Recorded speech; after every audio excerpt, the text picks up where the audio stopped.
Hello, everybody. How are you? I guess I'm okay. Yeah. Doug, you sound so solemn. What's the deal? I'll fill you in on. Oh, it's enough with the act. No. I'm fine. Just my hamstring is a little tight, and so you'll see me grimace a little bit here in a while. Hello, everybody. I am Doug Lackey, veteran columnist of Wrestleview.com and co-host of Wrestleview Live, alongside the effervescent editor-in-chief of Wrestleview.com, Mike Tedesco, where we cover all of the major WWE pay-per-views immediately following them right here on the Wrestleview YouTube channel. Yeah, stuff happened last week. Oh, we're gonna be talking about a lot of stuff around that.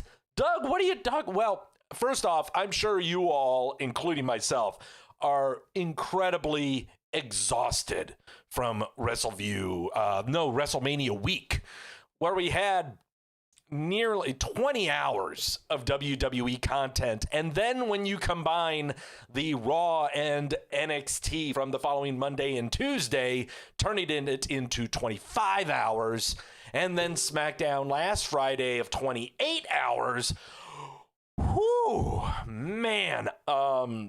Yeah, I'm exhausted. But not just from WrestleMania week, but from Black Thursday? 1 year to the day, where it was Black Wednesday last year, the annual WWE spring cleaning. That's right, the mass exodus, the cleaning out of the main roster, getting rid of the chafe. And oh boy, were people some angers over the chafe that was released. We're going to definitely talk about that and try to talk everyone away from the cliff. Okay, yes, a lot of the releases, and there were some releases that I was like, oh man, but not to the point where some people were going, oh my God, what a big mistake that was. Oh, the WWE screwed up on, they screwed the pooch on that one. It's okay. It's going to be fine. Everything's okay, people. Even though the Raw after WrestleMania stunk, everything's fine. But apart from that, going to talk about that. Going to talk about the top 5 things I think you should pay attention to from the last week of the televisions. Not much on the headlines, because the major headline we're going to be talking about near the tail end of the show. Yes, always on WrestleMania week, the WWE milk carton gets blown up, gets destroyed. Okay, not just from everyone showing up during WrestleMania week, but also from the spring cleaning. And so, oh boy, the milk carton is it's a skim milk. Yeah, it is a skim milk carton is what it is. It's a carton of skim is what it is. Randy in the chat room, Doug, you're an online wrestling commentator. Stop being calm and measured about things. Well, yeah, I know. I shouldn't be so calm and measured, but hey, I've got to be one of the minority, I guess. Oh, and speaking of chat room, gotta acknowledge all you jokers in the chat room. You're stacking and smashing. Gotta acknowledge you. If you're in the chat room now, you say wee. If you're not in the chat room, there's not a damn thing I can do about that.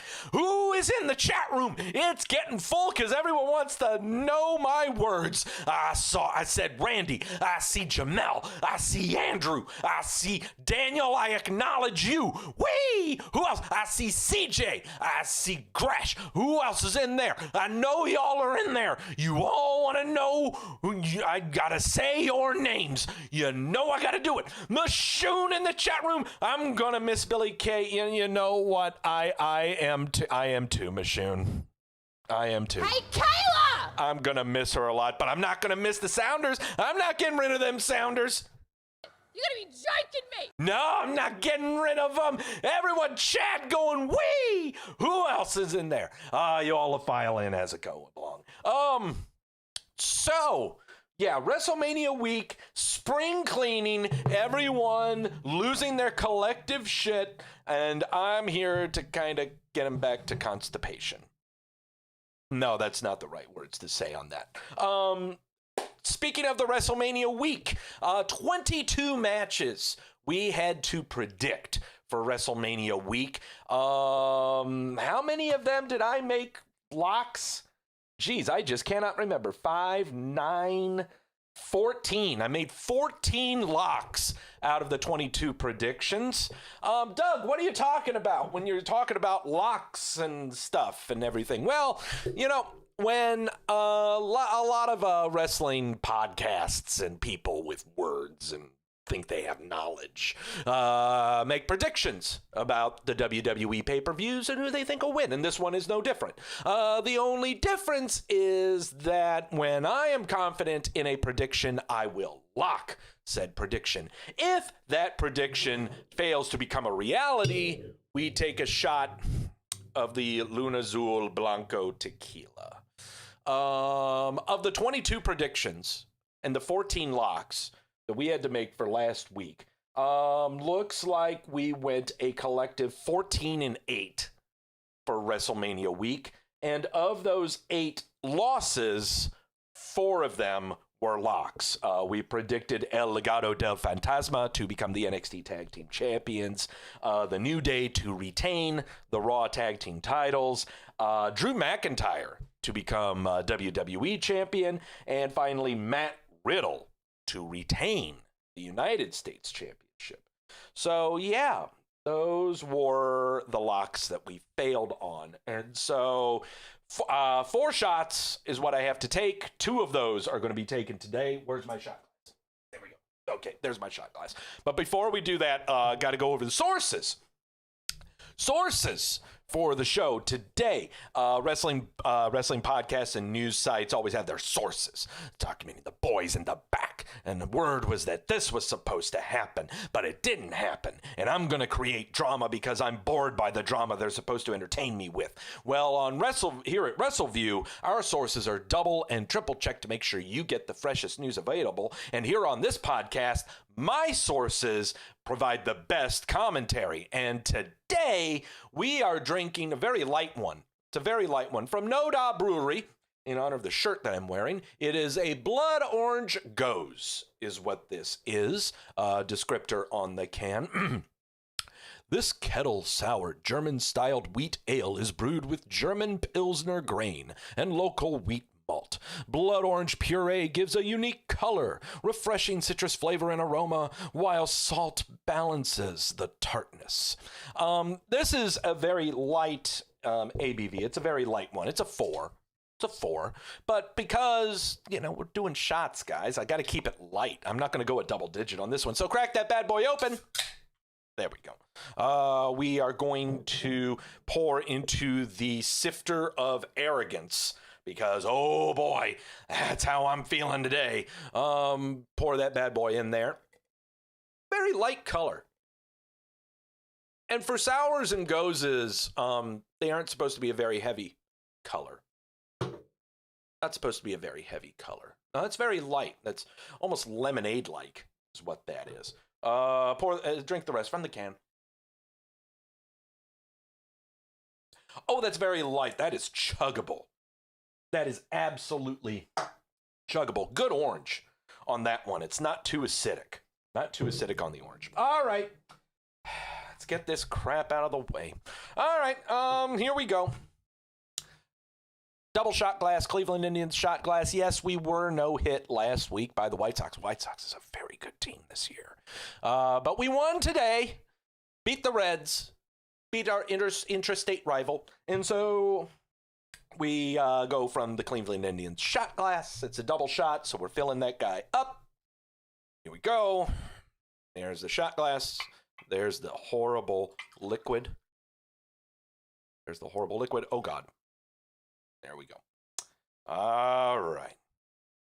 Sifter of superciliousness? Superciliousness. Come on, alliteration. I know I should have alliteration on everything, but The Horn of Triumph sounds great. The Stein of Redemption sounds great. The Chalice of Truth sounds great. You know, arrogant. I like Sifter of Arrogance. You know, because look at this class. This just screams arrogance. You know, it certainly is not humility. Mediocre Lewis in the chat room going, wee! Yeah, Mashoon, White Sox fan. No, seriously, White Sox are a very good team this year. Very, very good team. So, oh yeah, it doesn't shock me that we got no hit on. So, all right, nope, wrong glass. Got to take the other one. All right. Okay. You know, on a day like today, well, the stuff we're going to be talking about, you know, this seems apropos.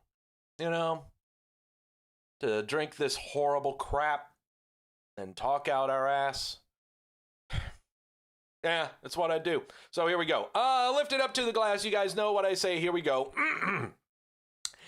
Here's to me not knowing shit about professional wrestling.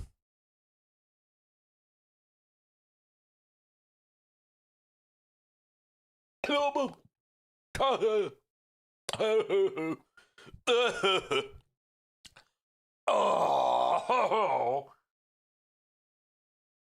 oh God, that hurt. That hurt so bad. Oh, it's disgusting. Disgusting stuff. Why do I do this? It's all for the sake of entertainment. All for the sake of entertaining you, the Wrestleview faithful. Okay. Top 5 things we got to talk about, and I have got to tell you. First thing we're going to talk about, this really got on my damn nerves.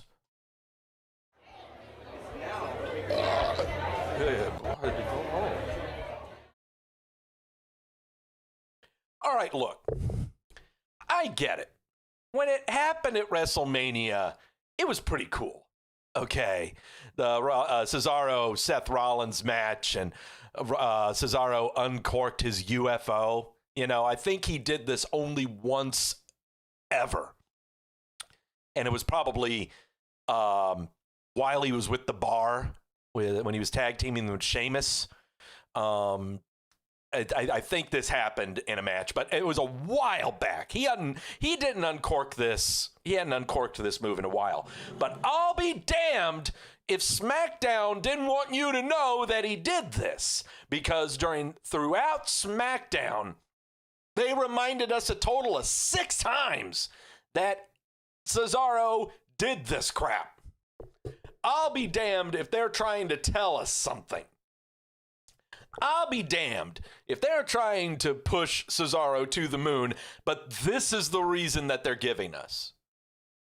They aren't going to show the rest of the match. You know, they aren't going to show the rest of the Rollins match that he had. They're not going to show the wins that he had against Daniel Bryan. They aren't going to show any of that stuff. No, we're just going to keep on showing this damn thing and drive it into the ground.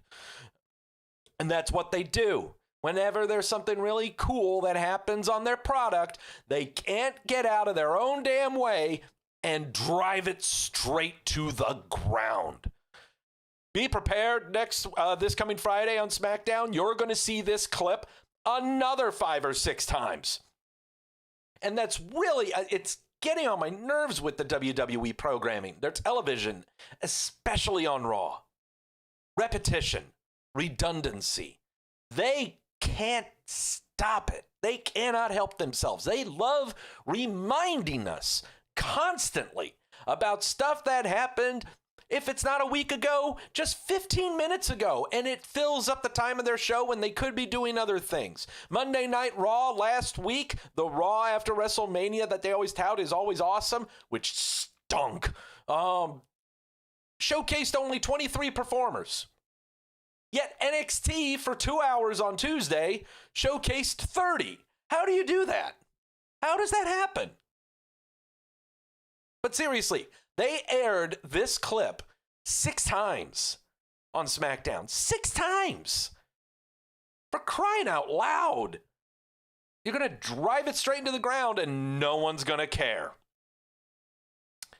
No gif on this one. Only just a straight up statement here.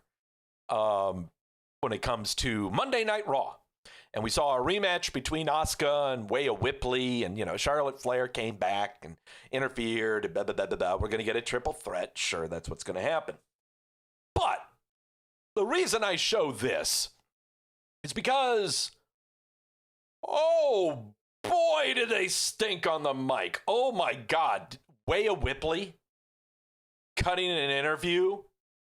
Oh God, was one of the worst reads I ever heard. Oh God, the beats were horrible. Stared into nothing the entire time. As if she was looking at a cue card. It's not like you couldn't look into the camera, couldn't look at the interviewer. It was, ugh. And then throw that with Asuka trying to read her lines with her broken English.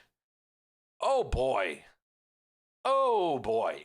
This is what made Monday Night Raw rough, was script reading. Thank goodness Randy Orton is a good script reader and he can ad-lib a little bit and you just give him bullet points and he can drive it on home. But oh my God. Ugh. Ugh, it was bad. Oh, it was really bad. Okay, Doug, you sound so pessimistic. Why are you so angry? Well, damn it, my milk carton's destroyed. And I had to do shots of tequila again. But there's good things to talk about. There are happy things to talk about.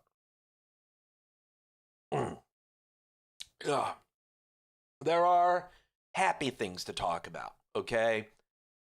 For example, we have a brand new Little Critter champion in Kishida.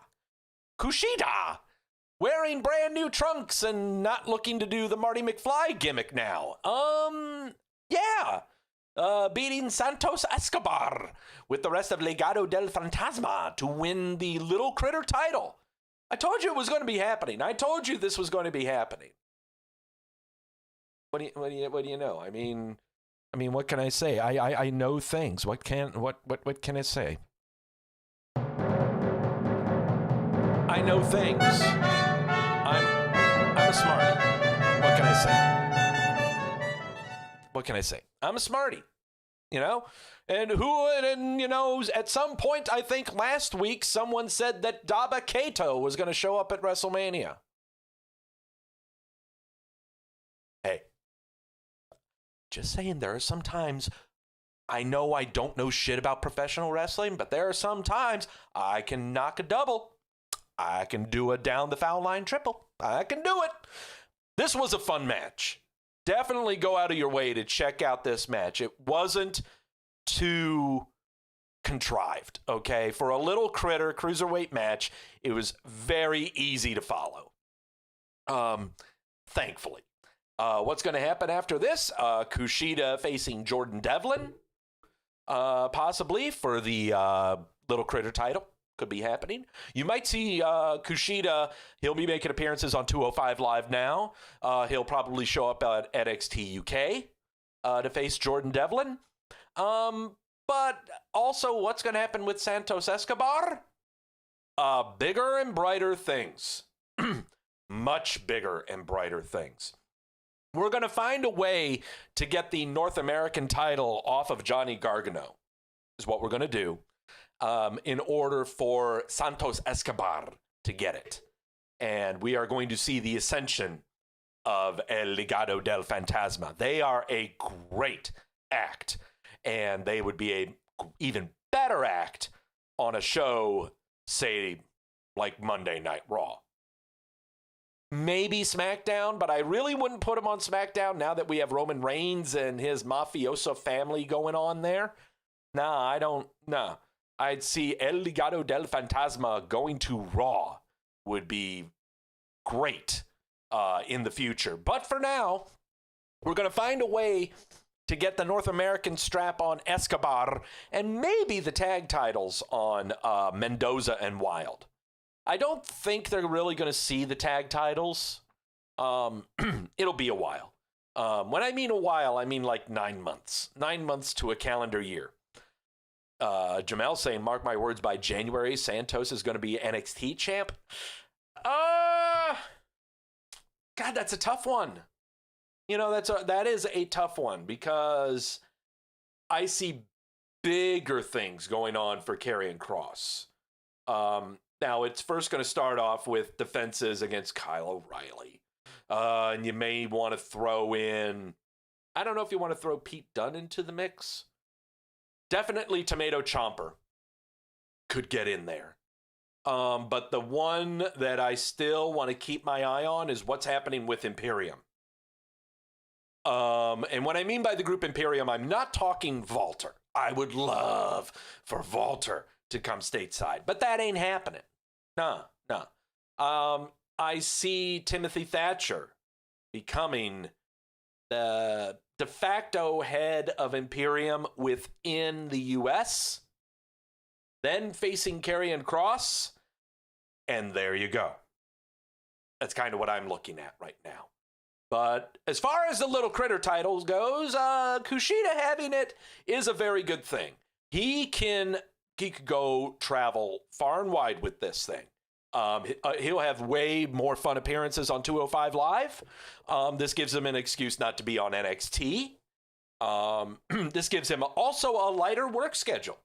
And it is justified. You know? Mashoon saying Karrion Kross versus Walter in the future. I wish. Oh, I wish. But Walter has stated, and we know always to believe that we're always being worked or sold to, but I totally believe Walter saying that he will not come stateside. I totally believe him staying across the pond is what he's going to be doing. It's just, how is he going to lose that NXT UK title? I have no idea. Jamel saying Kushida versus Leon Ruff. Absolutely. Kushida versus Isaiah Swerve Scott. Those two had a great match last week. You got to check that. Randy saying he checked out Ciampa and Walter, and wow, yeah, that was the match of the week. That was the match of the week. Eric saying Kushida versus Pete Dunne for the match. You know what? That's the one thing about Pete Dunne is, what are we doing with him? He won his match versus Kushida at WrestleMania, didn't show up on NXT last week, so what are we going to do with him? I think putting him against Karrion Kross would be good to start off. If you wanted to build Pete Dunne up, Ciampa, I would put him against Ciampa. Yeah, I could do that. Kyle O'Reilly would be a very good match also. Yeah, that's what I see. Oh, by the way, Roderick Strong handing his papers over with Marina Shafir, who is off the milk carton. Roddy Strong is going to appear on 205 Live. That's where he's going. Either he's going to 205 Live or NXT UK. But I see him going to 205 Live and him against Kushida. Absolutely. Absolutely. Fourth thing. I have been saying this for the past 6 weeks, practically 2 months. Here's Indy Hartwell being carried away by Dexter Lumis, a la What's Opera Doc, in the final scene of Elmer Fudd carrying the cross-dressing Bugs Bunny away. Look, I have been saying this for the past 6 to 8 weeks. The Way is the best act on NXT right now. They are the best act by far. Indy Hartwell infatuated with Dexter Lumis in some ways. Who knows? Austin Theory playing the meathead of the group. Candice LeRae and Johnny Gargano playing the contentious young parents of their kids and trying to wrangle their kids together and trying to keep this dysfunctional family going within this weird, wacky environment that is NXT. The Way is fantastic right now. The Way is like a 1980s sitcom family. It is a fantastic act. Whoever thought this up deserves a medal of some kind, or a ribbon at least. Oh man, such a good act. Jeff, hey Doug, did this remind me of Kane and AJ Lee? Kinda. No, it can kinda remind you of Kane and AJ, but no, it reminds me of Bugs Bunny and Elmer Fudd. You know? Oh boy. And Jamel saying, yeah, you got to do the proper greeting. You know how to do the greeting in here. But man, the Way is the best act by far going in NXT right now. Okay? Screw Kyle O'Reilly and his stupid submission shit. Screw Karrion Kross and his fantastic entrance that isn't going to mean a damn thing when live crowds come back. Okay? Screw all of that. Screw the women's division. You know what? The women's division is a hodgepodge of shit. Okay? This is the act you should be following, is The Way. They are so fucking hilarious. They are so good. And every single time they do an interview segment, they put their hands in there, go away, go away, and then they go away. And Austin Theory always goes the opposite direction that everyone else is going. Fantastic shit.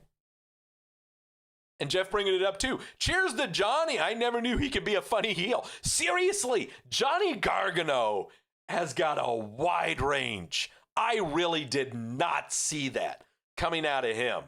He's not a chicken shit heel, just a comedic heel in general. Just a breath of fresh air. Seriously. If the only thing we need to fix with The Way is whatever the fuck Candice LeRae is doing with her hands when she's doing her entrance, these little jazz hands and shit. Stop that. Just stop that. And stop wearing your pixie wings. Just stop it. If anything, Candice LeRae should be coming out in mom jeans. Mom jeans, yes. And Gargano needs to trade in his trunks for tight-fitting cargo shorts. I want this to be a 1980s sitcom act so bad.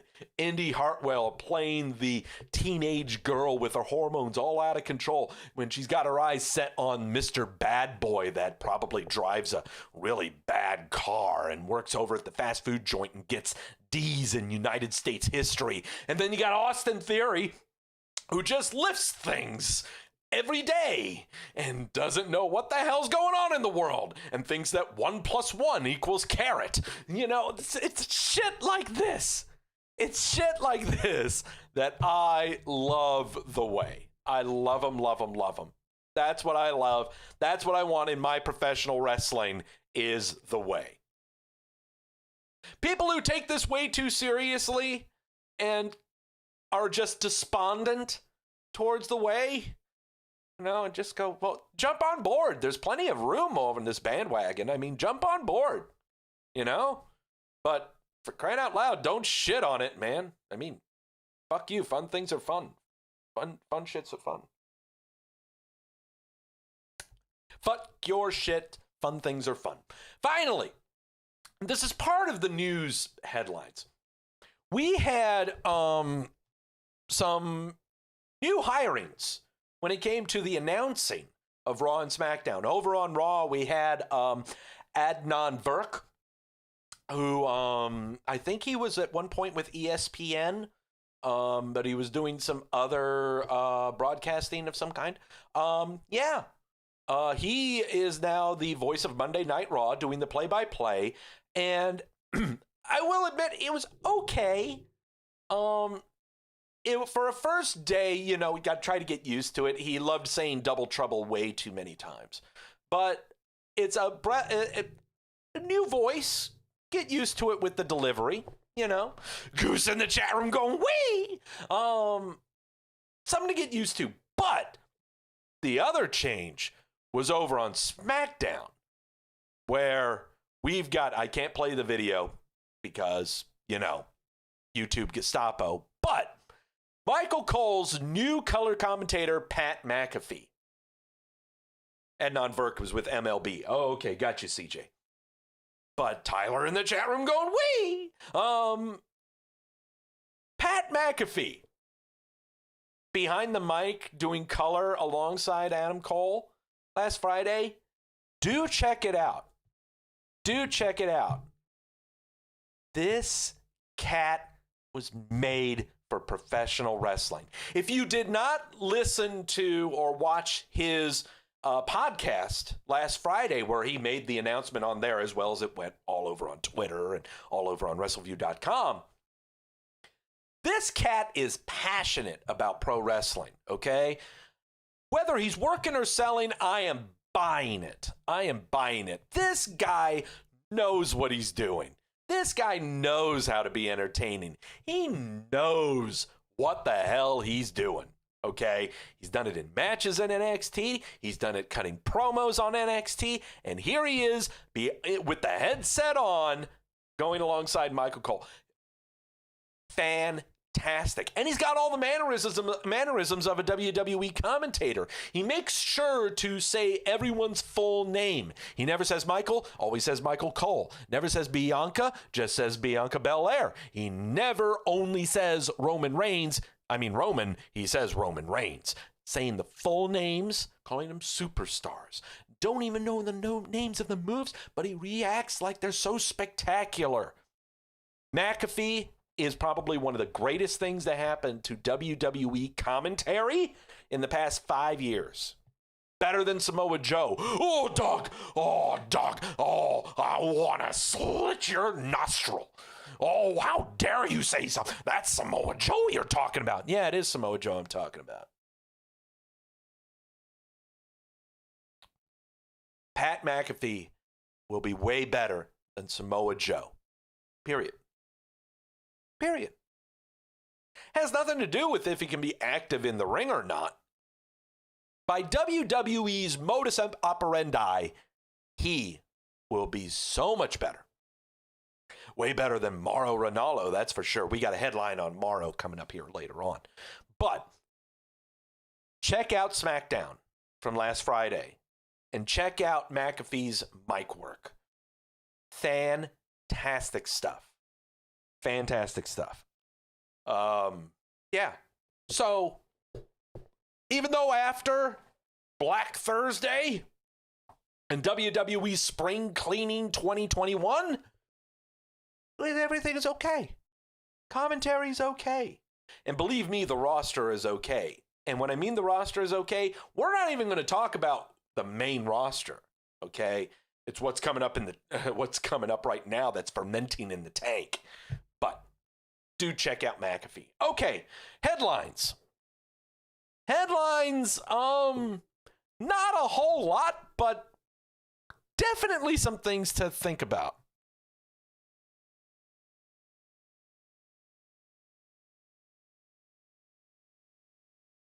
I know not a whole lot in the headlines because the big headline we're going to be talking about is near the end of the show. But I wanted to start things off with remarks by WWE President and Chief Revenue Officer Nick Khan. No relation to Tony Khan. He spoke to Variety last week about in-person fans returning for the first time in over a year and in person to future WWE events. And he said, quote, "If it could be done in a safe way, we had to get it done. And I think ultimately, thanks to the great work of all the folks here, we were able to get it done." He's talking about WrestleMania. If you recall, WrestleMania last year was 2 to 3 weeks into the pandemic. We had to cancel last minute, and we did it from a studio. It was certainly a different experience. So we wanted to make sure that the fans and the people watching at home got the WWE experience that they're used to on the biggest event that we have. But when it was asked about WWE getting back on the road, Khan said there are plans, but he did not really elaborate. He said, quote, "Any plans? Yes. Any plans we can share? Stay tuned. But just know that once we're back on the road, we're on the road full time. We're not looking to do one-offs. Again, this was WrestleMania, and we felt it needed to be done for the fans. So look for news coming soon." It should be noted in the article from Variety that according to the WWE, this year's WrestleMania had $1.1 billion views across their social and video media channels, marked a 14% increase year over year. WWE said content on all their social media platforms reached a record 115 million engagements. In addition, they indicated the on-site merchandise sales were the highest per capita in company's history. We will not know that until the Q2 releasings of their financials later in July, if that's true or not. But if they are going to go back to live shows, they're going to go back full bore, is what Nick Khan is saying, the WWE president. And that is the only way to go. You cannot do one-offs. You cannot be doing your B pay-per-views in front of live audiences. You cannot be doing special shows at special locales. If you're going to go live show, you go back on tour. And the only way you got to figure that out is what each individual state's protocol is. How soon are you really wanting to go back on the road?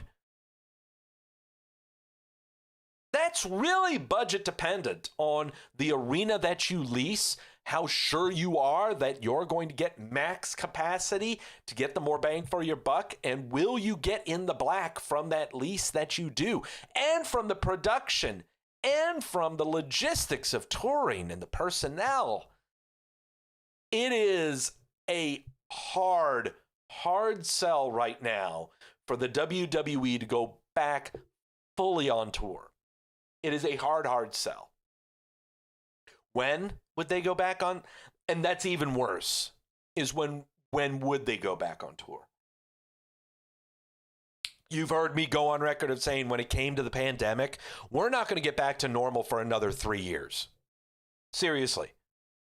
Just because the vaccines are coming out, I'm getting my first vaccination shot at the end of the month. Everyone's getting vaccinated. That's great. But there's still the fear out there. You still have to wear a mask. Even if you've been vaccinated, think of everyone else before you go out there. You still got to wear a mask. One in the chat room going, wee! Vaccinations are awesome. Everyone's doing them. If you're against them, I don't know why the hell you're watching my show right now. But there's no way to really fully tell if everyone's been vaccinated. And there's no really real word of knowing when this pandemic has gone down. Goose, I completely agree. You can have crowds safely. All sports are doing it. Absolutely. Baseball is up and running. 25% capacity at most stadiums. Unless you're in Arlington, then you're going to die. Unless you're in Milwaukee, then you're going to die. Don't get me wrong. Sports are doing it, but there's a difference between the sports leagues, and you know the locales you're going to, and you know the protocols, and the WWE. They practically destroyed their road schedule. They don't have a road schedule. And you know how their road schedule normally would be. You know which locations they would be going to throughout the year, and you could base it off of their pay-per-views that they would be doing, and also just the time of the year. Every summer, they always go to California. Every fall, they always went to the Midwest and go on over to MSG. In the winter times, they go down to Florida and Arizona and Texas. So, look, the WWE wants to go back on the road. The problem is, logistically, how do they plan for that? And how do they advertise for that? And how do they make sure they get the best bang for their buck? It's a long, arduous journey for them to figure out how to do this before they go back on the road. I want them to go back on the road. I really do. God, I want a house show in Charlotte.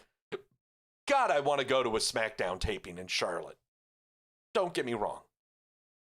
But I also want them to remain profitable when they do it. Oh, dog, they made record profits last year, and they still cut Samoa Joe. What are you talking about? He lost money. A lot of money. Okay? So we need to pump the brakes and be very, very conservative on when the WWE should go back on the road. Don't think of it as being a fan. God, if we think of this as being fans, oh man, people are going to die. Okay? So we've got to think conservatively when it comes to this. Mauro Ranallo is coming back to announcing professional wrestling. He will be calling only one match, and that is the main event at TNA Impact's Rebellion pay-per-view on April the 25th. It was reported by ESPN. ESPN is now reporting on other professional wrestling federations now that they've got WWE's got the deal with Peacock, and now ESPN's just saying, oh, fuck you. We'll go ahead and report on all kinds of professional wrestling federations. Yeah, we'll give everyone else a shot. Apparently, Mauro Ranallo is going to be calling the title for title match between Rich Swann and some other joker, Kenny Omega. The AEW World Champion, Kenny Omega. Oh, boy. Yeah. So, yeah. If you guys like Mauro Ranallo, go on over to Impact. Yeah. Hey, why was everyone so pissed that Samoa Joe and others were released from the WWE? It might be because it was revealed last week what the McMahon family's salaries were.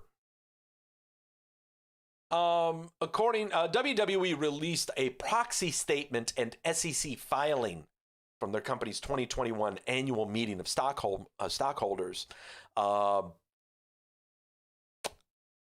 Vince McMahon, the CEO and chairman, makes $1.4 million. President and CRO Nick Khan, who we just spoke about earlier, makes $1.2 million. WWE Executive VP of Global Talent Strategy and Development, Paul Levesque, makes a little under $750,000. Chief Brand Officer Stephanie McMahon, a little less than $750,000. And CFO Christina Salin, who was brought on to the company last year, at the end of last year, is also making less than $750,000. So that does not count. Also does not count stock options and bonuses. So McMahon's. They can afford to keep Samoa Joe. Stop buying Starbucks. There are 3 words that I live by in my life that make me a happier person. And they should make you a happier person if you follow them. It's very easy, though the tendency and the itch can be there. 3 words. Don't scroll down. Whenever you go to a YouTube video or a news article or a Facebook article of any kind, and you're reading and you get engaged and you feel more informed and educated and enlightened, don't scroll down to the comment section. There is nothing of any additional value within the comment section. No, rocket scientists, economists are not in the comments section. There is nothing of any value that will make you a better person if you scroll down. It will only make you angry. It'll make you frustrated. It'll make you passionate. It'll make you want to say things in spontaneity that you'll later regret. And you might lose your job over.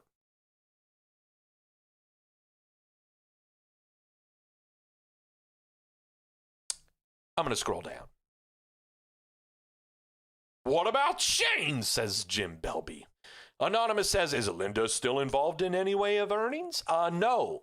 Linda McMahon is not affiliated with the company anymore. She left the company after being hired by former President Donald Trump to head the Small Business Administration for the White House. I think Linda bowed out when she ran for Congress a few years ago. No, incorrect Ming. Sorry. Shane is strictly on-air talent, has no management responsibility, both still own shares of stock. Ming seems to know what he's talking about.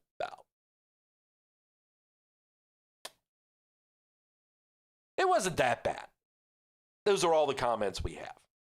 But there have been worse. There have been way, way worse. Let's check out the injury report. Let's check out the IR list. Since people have been released and people have shown up on Monday Night Raw, the list is slim. Becky Lynch is, I guess, still recovering from having a tiny human in her tum-tum. She should be returning soon. Everyone is praying for her return. Why? I don't know. What is she saving us from?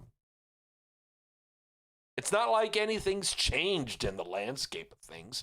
Lacey Evans, though, currently has a tiny human in her tum-tum, and she won't be returning until Royal Rumble of next year, we think. Tegan Nox, torn ACL for the third time in her career. If her career is not over, she's returning SummerSlam time of this year. Ridge Holland ruptured his patella live on television. He's not going to be back until SummerSlam times. Arturo Ruas tore his rotator cuff a long, long time ago. It has since healed. He's been through rehab. He's fine. He's perfectly healthy. Where is he? I don't know, but we really have not seen him since last March. Longer than that, 2 Marches ago. Bobby Fish, torn tricep. We're not going to see him till SummerSlam of next year. He has been injured for over 18 months throughout his near 3-year to 4-year career with the WWE. Danny Burch recently dislocated his shoulder on an episode of NXT. It was forced to, him and Oney Lorcan were forced to relinquish their NXT tag team titles. He is not going to be returning until probably about June of this year. He should be coming back soon. Maybe a little sooner than June. We'll see. But those are the people that are hurt. What about the people who aren't hurt? What about the people who are perfectly healthy? What about the people who haven't been on WWE television or pay-per-view and are on the main roster for, say, 3 weeks? They end up on a very special list. A list of my own design. A list that was reduced from whole grass-fed milk to skim. Oh, it's watered down. You don't want to put this in your corn pops, kids. It's going to taste like shit. But it's still a list nonetheless. It is still a list to pay attention to. But it still makes me sad. It still makes me sad. But it still happens. It will never stop. Turn your head if you're squeamish. Brace for impact. It's the WWE milk carton. Oh, you can't kill me. What doesn't kill me only makes me stronger. I might not be but 2%, but I'm skim. Fuck you. I tried. It seems to get worse every single time I try to sing for Milky, you know. It just gets worse and worse and worse. Let's start things off with Oney Lorcan. Previously mentioned that Danny Burch, his tag team partner, with Danny Burch separating his shoulder on television, they had to relinquish the NXT tag team titles. This is Oney Lorcan's profile picture on WWE's main roster page. Chelsea Green is still on the NXT main roster page. Peyton Royce was still on Raw's main roster page last Wednesday. Oney Lorcan, we haven't seen him since the March 24th episode of NXT where he faced Karrion Kross in a sort of revenge match type thing. Jeff Hardy. This one, okay, first off, we haven't seen him since the March 22nd episode of Monday Night Raw where he faced off against The Miz to further along the storyline between The Miz and Bad Bunny. Jeff Hardy, a little while back, had a contract extension of sorts, but it was only to make up for the time that he was away due to injury. You know that time. You know, when he was rehabilitating his right knee and he ended up drunk in a stairwell at a Myrtle Beach hotel. You know, the time where he was trying to rehabilitate his right knee and he ended up getting a DUI on Highway 49 in Concord, North Carolina. Yeah, Bender here hasn't been on TV since March the 22nd, and I've got a feeling they're going to ride out his contract. I see no reason to bring him back at all. You want to feed him to Bobo? Feed him to Bobo. Go right ahead. There's no tag team you can form him with unless you want to form it with Matt Riddle, and what a waste of time that'll be. Ride out his contract. You'll see Jeff getting his pink slip in the next 4 months. Humberto Carrillo. Oh, he's a mainstay on the WWE milk carton. It's like he shows up, then he's gone for a month, then he shows back up. He always in and out, this guy. We don't know what the fuck we're doing with this guy. He was backstage on an episode of Monday Night Raw on March the 22nd when Bobo came in and said he put a bounty on Drew McIntyre's head. Haven't seen him since then. Mia Yim, haven't seen her since the March 21st Fastlane paper. Oh, wait, that was Reckoning. Whatever the fuck her name is, we haven't seen her since the Fastlane pay-per-view on March the 21st, where she was ringside when Mustafa Ali faced Riddle for the United States title. I don't know what's happening with this chick other than she just had a birthday. Everyone wished her a happy birthday on the Twitter, and then she showed off she's got a nice figure in a bikini and stuff like that. She hasn't done anything else worth any regard. This one I want to figure out. Yes, he's a co-host on Raw Talk. Yes, he's the 24/7 champion. Totally understand. Everyone in the chat room right now, please call me out on this. Did he show up at WrestleMania? R-Truth, 24/7 champion. Haven't seen him since the March 15th episode of Monday Night Raw when Bad Bunny gave him back the 24/7 title. Did R-Truth show up on WrestleMania? Chat, let me know right now. Tell me where he was at WrestleMania, please, right now. I don't mind being let known when I'm wrong. Goose knows if I'm wrong, I'm wrong. And I adjust and I admit it. Not a problem. But let me know, did R-Truth show up at WrestleMania? Because if he did not, he's on the WWE milk carton. Jamel saying no, there was no truth at Mania. Daniel says no. I get it, he's the co-host of Raw Talk. But that's not on the USA Network. So, yeah, so be it. It stands. Oh, boy. I am shocked that this guy and his name did not show up last Thursday. Keith Lee. Haven't seen him since the February 8th episode of Monday Night Raw where he faced off against Riddle.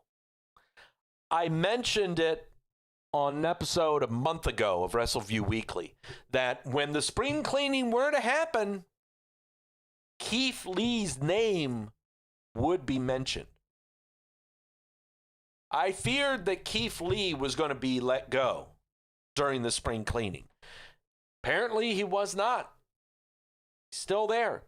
He's maintained radio silence for practically the past 2-3 weeks since he went on the Twitter and was hoping for good things to happen. This one, all right. Doug, let's repackage. Let's try to salvage Keith Lee. Doug, do you even like Keith Lee?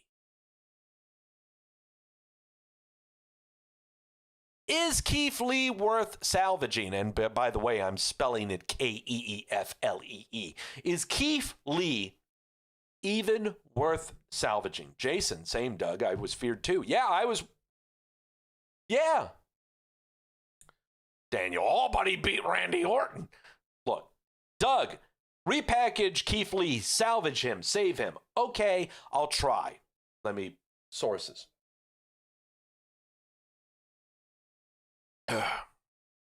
Salvage Keith Lee. All right, first off, ship him to SmackDown. I ship Keith Lee to SmackDown. And first off, I put him in some pseudo tag team situations. I'll put him in some tag team situations, have him pairing off with Big E.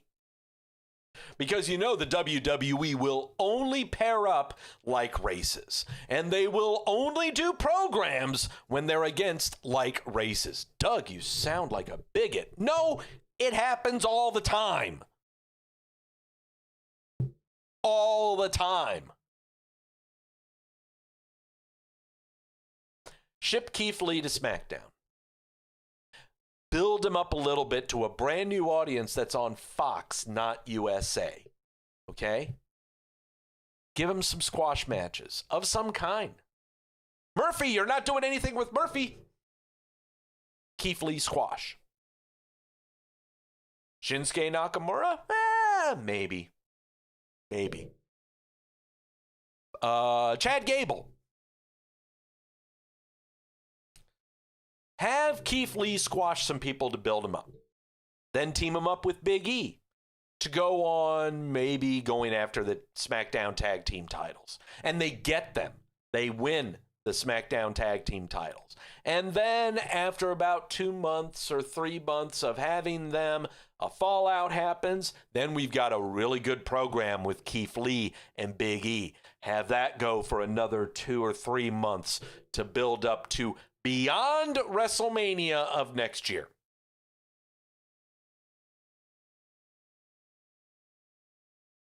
Keith Lee turns heel. That's how you salvage him. Throughout his entire career, he has not been a heel. That is the ultimate test. If you cannot get yourself over as a heel, the easiest of the two roles, then there is no hope for you. None whatsoever. Send him to SmackDown, build him up to an 8-month, 9-month theme, swerve him, and see how he goes. That's what'll judge him. Jamel saying Keith Lee joins Burton and Paul Heyman? Not so much. CJ, Keith is better off in the WWE? Yes, he's not going to go anywhere else. No. If it's not WWE, I don't know. Ugh. Keith Lee is not good on his own. He needs help. He needs training wheels. He delivers a one-of-a-kind promo that the WWE audience does not grasp.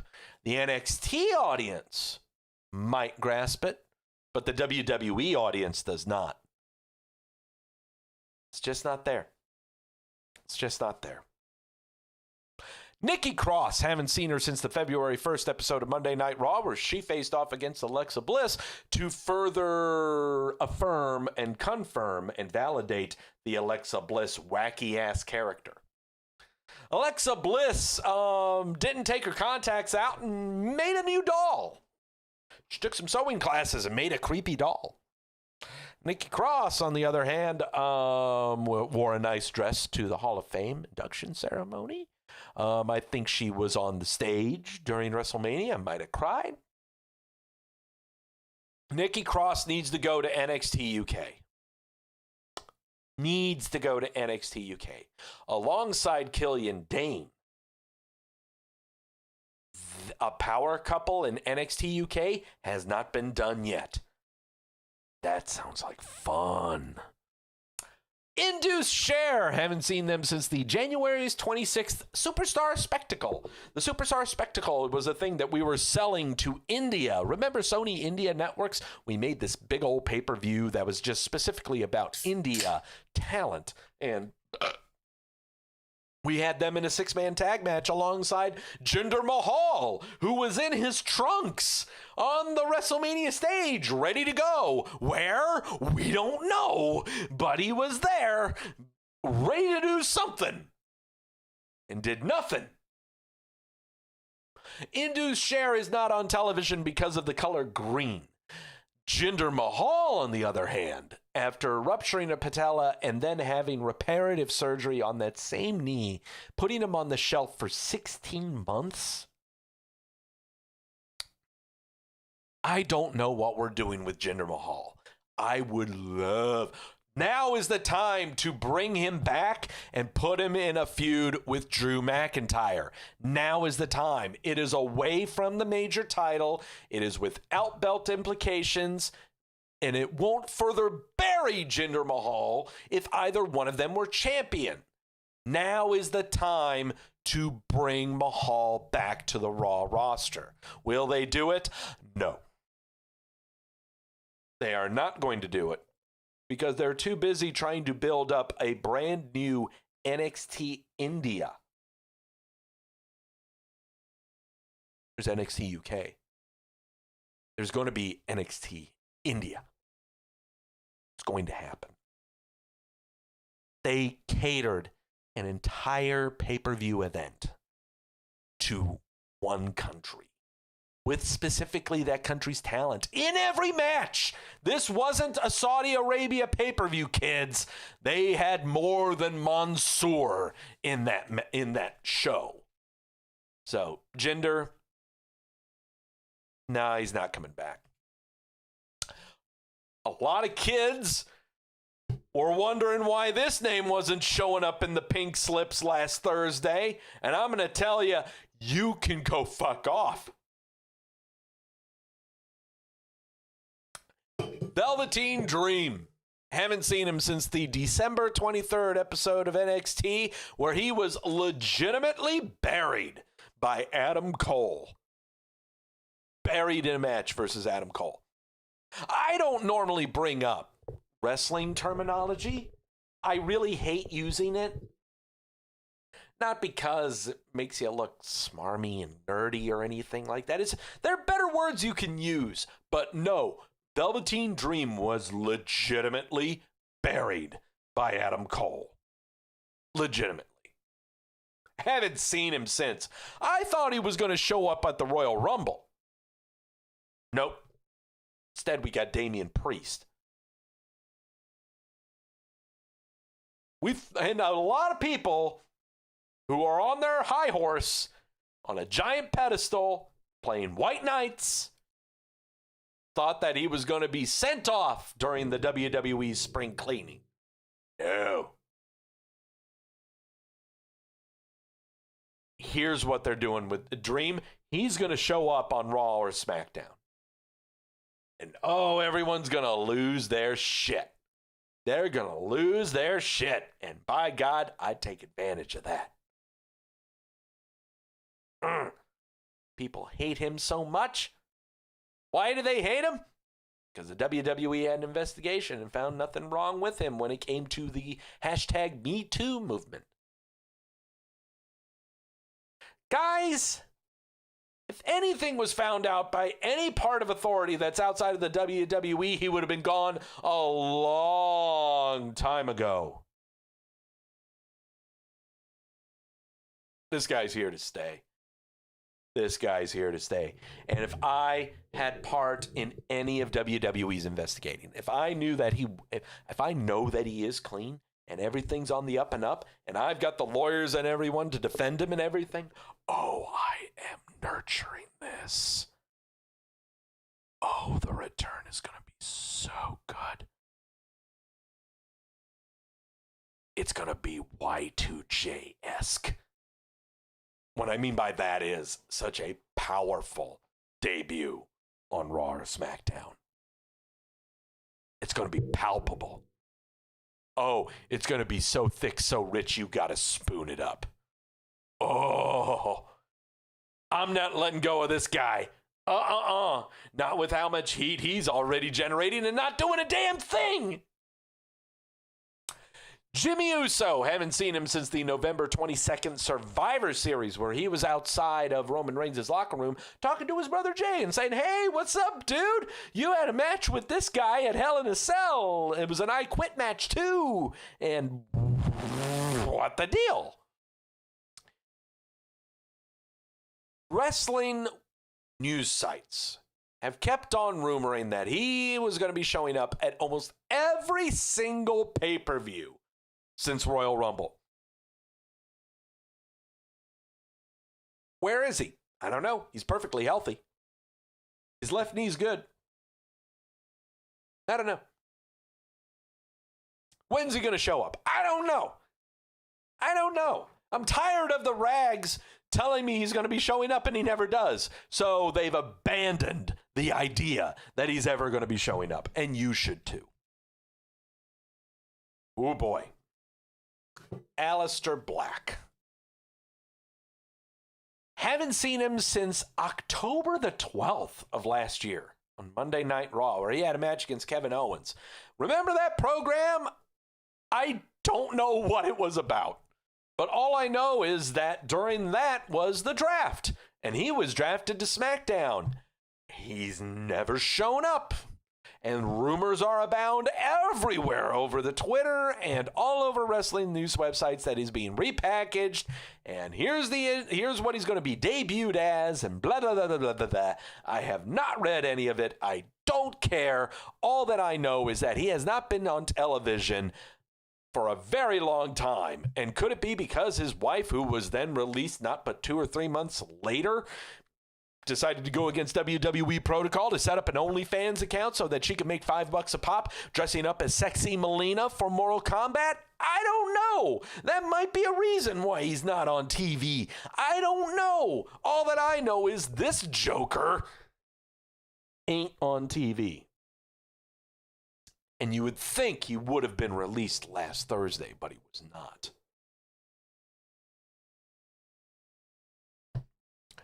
Riddick Moss. Haven't seen him since the September 21st episode of Monday Night Raw, where he was underground and thought he was a cage fighter, going up against Arturo Ruas, and he thought he was a cage fighter too. There's no longer an underground. Dabba-Kato used to be underground, but now he joined the Nigerian military and became a commander, and his name is Aziz now, so he's doing that. Why didn't Riddick Moss join him? Riddick Moss could have joined the Nigerian military, couldn't have he? I'm sure the Nigerian military is all-inclusive to join this Joker, and he didn't need to become a commander at all. He could have become a lieutenant or a corporal or, I don't know, something else. All I know is that he's not there. He didn't join the Nigerian military like Dabba-Kato did. So Riddick Moss hasn't been on TV since September the 21st. Why? I don't know. I had fun with that one. And finally, the brand new stalwart of the WWE milk carton, the brand new stalwart. This is the one who's been on the milk carton the longest. Now, after spring cleaning and WrestleMania week, it just doesn't have the same oomph. Jasmine Duke hasn't been on television since September the 7th of last year, where she was underground and she thought she was a cage fighter. I don't know who the fuck she was fighting. I can't remember at all. I'm sure Marina Shafir was down there too, and Shayna Baszler was down there. I don't know. Who the fuck was she fighting? I'm sure it'll come up later somewhere, but I don't know. What is she doing now? She's playing video games on the WWE's dime. She's not married to Roderick Strong. I think she's been doing some how-to YouTube videos with Shayna. That's right, Jamel. She ain't hype like Mojo, that's for damn sure. But now we've got to wait nearly 5 months for a brand new golden gallon. What's a golden gallon? Got to adjust myself here. I'm getting my underwear's right. And hi, guys. A golden gallon is someone who is on the WWE's main roster, perfectly healthy, and hasn't been on WWE television or pay-per-view for a calendar year. It's going to be a while. And that's what happens when the WWE has WrestleMania week and their spring cleaning, which we got to talk about. Everyone went nuts last week over all the releases. No, I'm canceling my subscription even though his sultry voice is on network television. Oh, I gotta cancel because they don't like females from Australia. It's okay, guys. It's gonna be okay. Believe me. No, we're not going to NXT TakeOver Stand and Deliver. Doug, you're a dummy. You know, this is what happens when you're worried about shots of tequila and not about the actual format of your show. Last Thursday was WWE's annual spring cleaning. Time to get rid of the clutter. Getting rid of household clutter, and oh boy, was there some clutter. People didn't realize actually meant something in their lives. The announcement started Thursday morning with the announcement first of the release of Billie Kay, which first made me sad. You gotta be joking me! It made me sad, but it did not shock me at all. Hey, Kayla! I'm not going to get rid of these sounders. I love her voice. I love everything about what she brought to the product. She brought some comedy that was well needed within the female division. You just study that question, hey? You go to journalism for that? I sure do. I sure did. It made me sad, but when I saw that come down the pipe, that not only her, but Mickie James was also released, that didn't shock me either. Mickie James being released, I mean, she hasn't been in the ring in well over a calendar year. They tried putting her in commentary, and yes, she was in some pre-show matches, I believe, for WrestleMania. No, NXT TakeOver Stand and Deliver. She helped commentate the match between Toni Storm and Zoe Stark. First off, WWE, Zoe Stark versus Toni Storm. You couldn't come up with a better name for Zoe Stark than that. Now you got to give us a match of Zoe Stark and Toni Storm. Zoe Stark,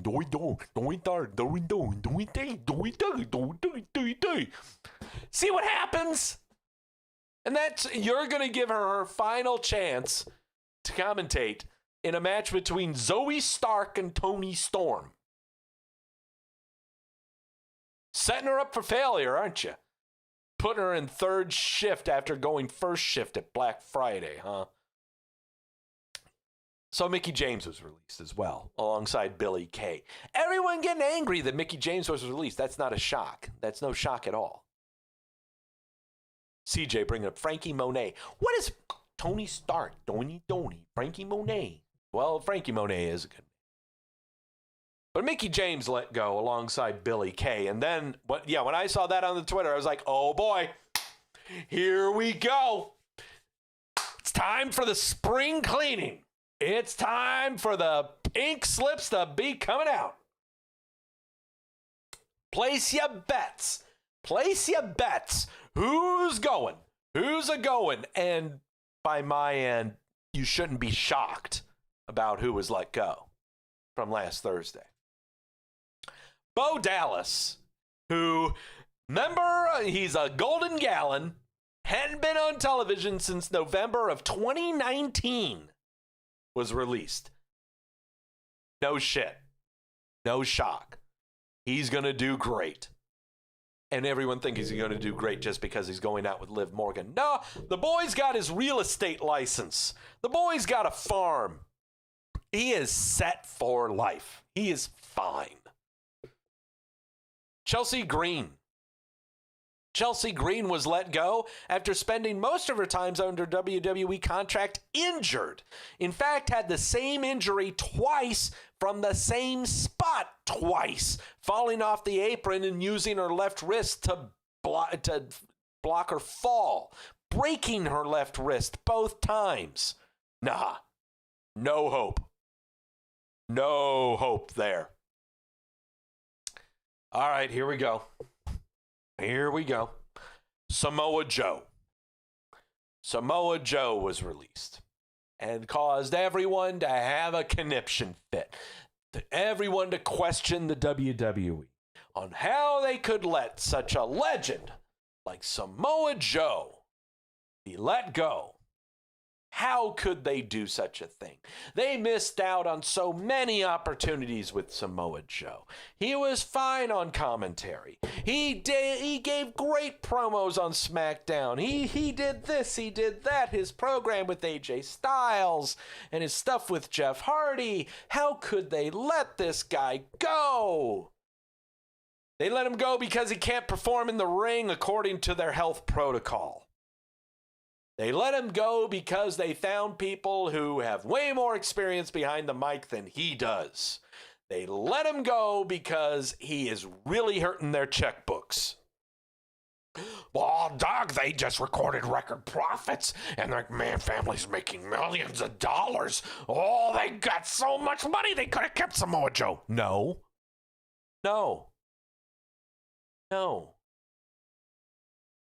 There's no way it could have been budget cuts. They said that last year. It was the most profitable year. Yes. It was budget cuts. There are budget cuts. Budget cut, the definition of it is that we have found people that can do your job for a lesser amount of money. And also, we believe that what you bring is not worth the money that we're paying you. That's what a budget cut is. We're paying Samoa Joe way too much money for what he's doing. That's what a budget cut is. I've been the victim of it. Sure have. And also, what's funnier is when the company fires you and thinks that they can find someone to do your job just as well for a lower amount of money. Sometimes it bites them in the ass. I had one company fire me thinking that they were overpaying me. Honestly, thought that they could find someone to do the same job that I did, but for cheaper. They ended up having to make 3 hires and paying way more for those that combined might have done my job well. That's what a budget cut is. Budget cuts are when the company thinks that they are paying too much for the services that you provide. Samoa Joe's service was commentary. His contract was that of an in-ring performer. If Samoa Joe ain't going to negotiate down to a ring commentator's salary, then there's no point in keeping him. Sorry. Let him go. Cut him. That's why we got Adnan Virk from MLB. That's why we put Pat McAfee on SmackDown.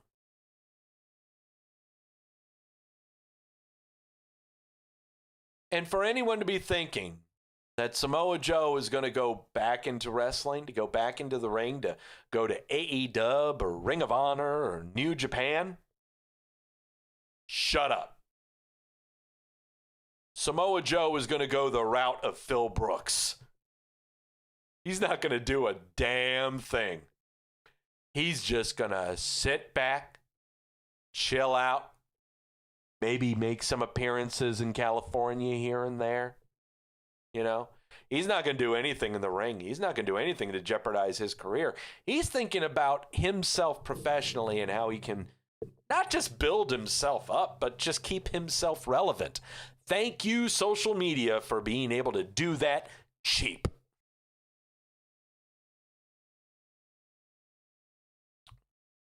Samoa Joe is just going to chill out, just like Phil Brooks. But he's not going to appear on some television show like Phil Brooks. Nah. He's just going to enjoy life. Invest. Guy's smart. Samoa Joe's a smart guy, okay? He knows he don't need to risk his body anymore. I saw some spots that he took at Ring of Honor. Oh, God. Jamel saying, Doug, I hate to be this guy, but you've said that about a couple other guys before they've got back in the ring. That's true. I mean, I've done it before. I thought they were smarter than that. I just cannot see Samoa Joe going back to the ring so soon. I just can't. He is a smart guy. He's really intelligent. I can't see him wanting to jeopardize his own health at all for the sake of a 25% crowd pop. Times are different, kids. We're in a pandemic now. No one's touring. No point in coming back. Tucker was released. That was not a shock. I even said it a month ago. We were talking about the rumorings of the spring cleaning. No shock, but on Twitter, one of the very first things he said was, I cannot wait to tell my story, and I cannot wait to hear Tucker's story. This guy is young. He's not even 30 years old yet. He did everything he could within the WWE, going with tag teams. Wasn't a good singles guy. He was a good job hand at NXT to play part if you wanted to take someone down who was big. This one, I really want to hear his story. This is a young guy. This is a guy that could do something in other federations. I could see him going to New Japan and learning more. But pandemic. No one's wanting to travel for a 25% gate receipt and crowd pop. Sorry. But I got to hear this guy's story. This is the one I'm really sad about. The card that he was dealt. Yeah. Wesley Blake doesn't shock me at all. Finally, the other forgotten son has been canned. James Cutler was let go back in January because he went to a New Year's Eve party and came down with spiky Nerf ball. Wesley Blake was caught up in the mess involving Jackson Riker and his pro-Trump shit tweets and James Cutler's stupid shit. This was bound to happen. I don't know what's going to happen with him. Peyton Royce then, after a massive tweet regarding those previous releases, Peyton Royce was given her own from the WWE. WWE said, we regret to releasing Peyton Royce. No shock. If you release Billy Kay, you might as well release Peyton Royce. Doug, you've got to be upset by the Iconics leaving. I'm sad, but I understand. I understand in that, oh boy, here we go. I'm going to make some people angry.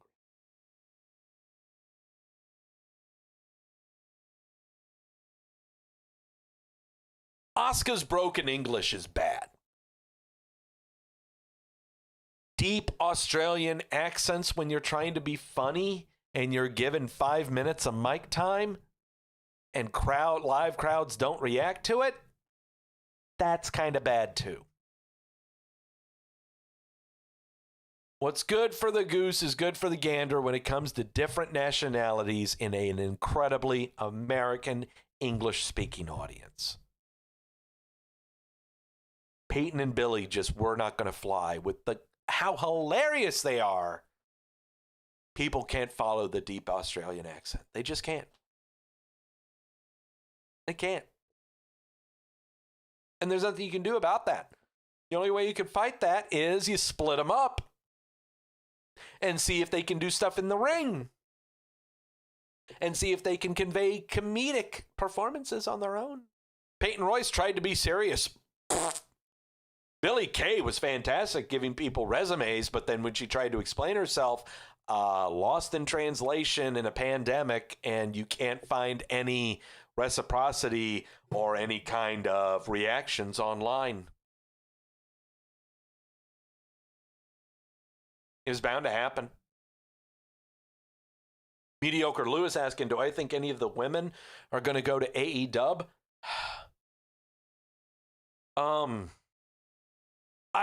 Mickie James may go to NWA with Nick Aldis, her husband.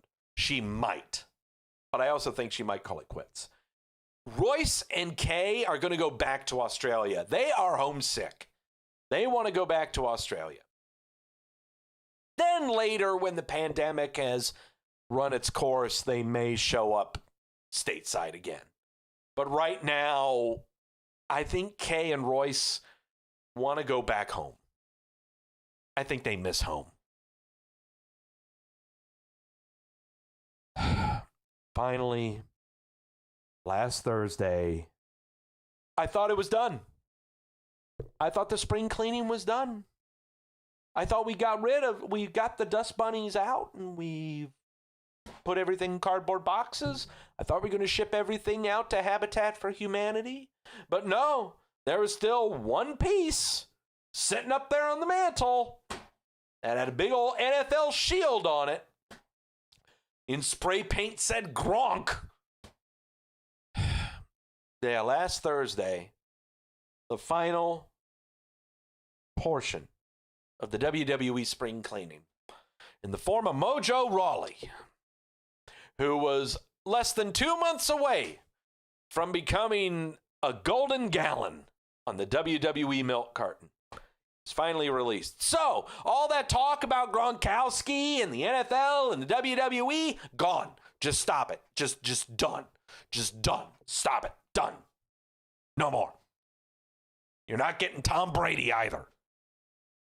That one made me sad. Because I worked so hard for that one. It was so close. We were so close. That's okay. I had worse. Remember when Raw Underground started and we were 3 weeks away from Arturo Ruas being a golden gallon? Oh, they've done worse. All right. So, those are the releases. Everyone losing their collective shit about Samoa Joe and the Iconics being let go and not understanding the big picture. I want to bring you guys back to a big news item that happened back in February. Budget cuts. These are budget cuts. That's what we think, that we can find someone does what you do for a cheaper price. Right?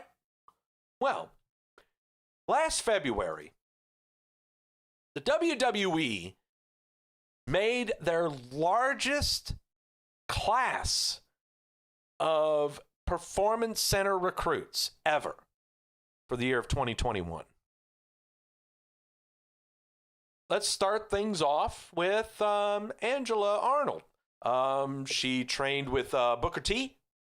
Trained under the name, she performed under the name AQA. She's been in Shimmer. So here's one female performer. Yeah, just starting off right now, very young too. There she is, kind of jumping in the air. Who we got here? Anthony Henry. From Evolve. He's performed with Oney Lorcan and Danny Burch. Also with Nash Carter of MSK, Roderick Strong. He's been with all of them in the ring. Another young guy. I'm just going through the class. I'm just going through the recruitment class, guys. Taylor Grotto. Taylor Grotto. What do we know about here? Just scrolling down. Again, from Evolve and Shine. Competed under the name of Avery Taylor.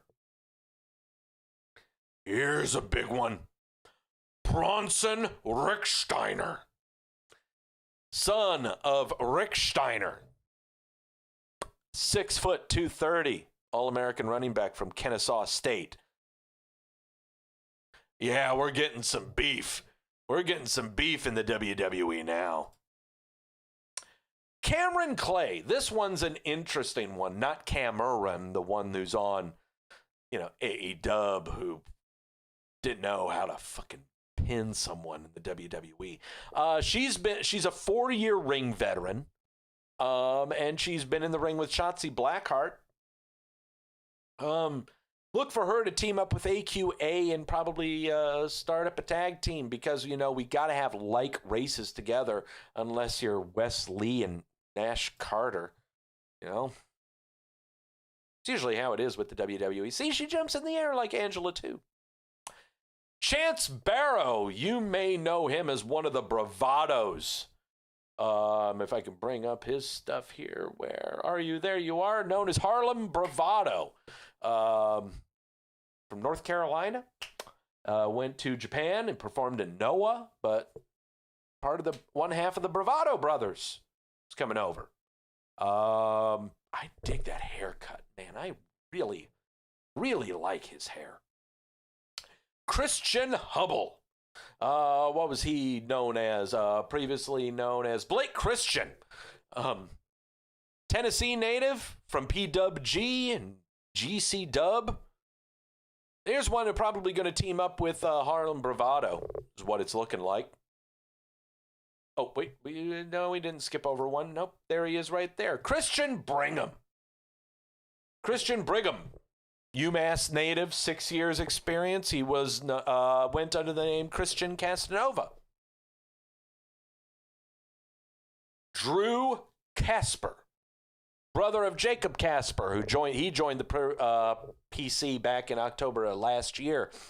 285 All-American heavyweight wrestler from Otterbein University, NCAA Division III tournament. He was the number one seeded in that tournament before it was canceled due to the pandemic.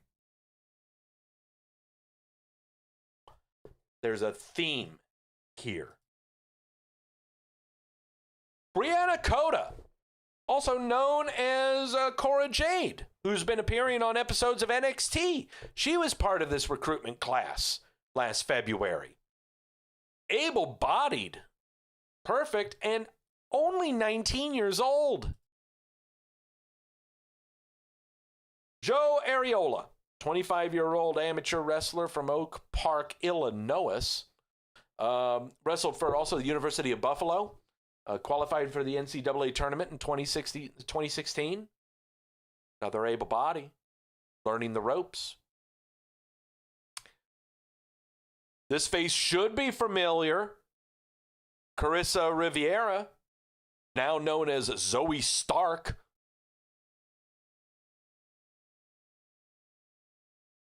She was part of that recruitment class. Actually, no, no. This is Zoe Stark. No, Teresa Serrano, now known as Zoe Stark. You see, seriously, can you tell the difference between these two? Can you tell the difference between these two? I sure as hell can't. No, Carissa Riviera performed in Any Dub and the Women's Wrestling Revolution. God, that's so confusing. So confusing. Patrick Belton, Division I football out of University of South Carolina. Also attended training camps with the Philadelphia Eagles. You see Samoa Joe doing that shit? No, I don't see Samoa Joe doing that shit.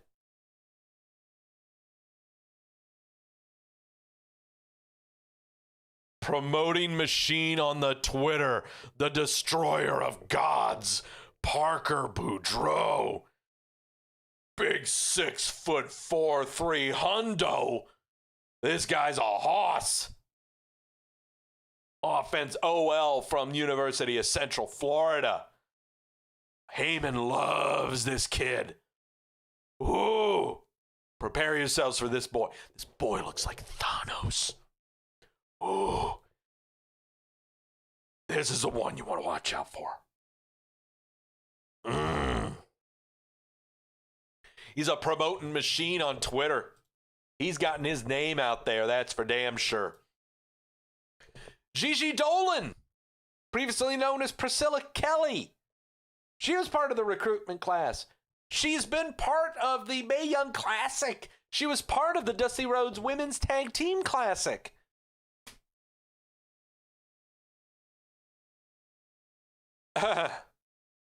Frankie Monet. Kira Mangrin Forster. Taya Valkyrie. She was part of this class. She just made her debut on NXT last week. One picture I don't have to show you on here is one of Eli Drake, LA Knight. He's been on television for the past month and a half. He was part of this class. Look, I get it. You are all sad that Samoa Joe and the Iconics, and if you're sad about Wesley Blake, then no, I don't believe you. That all of these people are gone. And you don't believe that there are budget cuts. And you just saw how much the McMahons made. And you saw what their numbers were in their financials from last year, but didn't break it down quarter by quarter. And you've totally forgotten that there was a pandemic that's killed over 500,000 people. And you've totally forgotten that they aren't on tour anymore. And you've totally forgotten that, for fuck's sake, this is entertainment. Seriously. Wrestling's going to be okay. Especially when we've had the largest recruitment class ever for the WWE, and 5 of them are already on television. It's going to be okay. WWE's going to be okay. You're going to be okay. All right? Just simmer down. Grab your binky and go to just go to sleep. That's going to do it for Wrestleview Weekly. I am freaking spent. I had to do that. I had to get that out of my system. I've seen it all over the Twitter regarding the freaking spring cleaning and everyone having a cow over people that they didn't even realize were with the company, or really had a cow over that they loved watching 10 years ago but just can't remember that people age. We all get older. You're gonna have to face facts. You may not be in the demographic that they're trying to cater to anymore. It's why I chose the tagline for my show to close the show. That's why I say what I say. Doug, what is it that you say? Besides, wear a mask, don't be an asshole, think of others before yourself. The big line that I always say, especially now more than ever, now that you've gotten a fucking corn cob up your butt because Samoa Joe's not around, now more than ever, no, not like, share, and subscribe, please do, but the other line is knowing you're being sold to.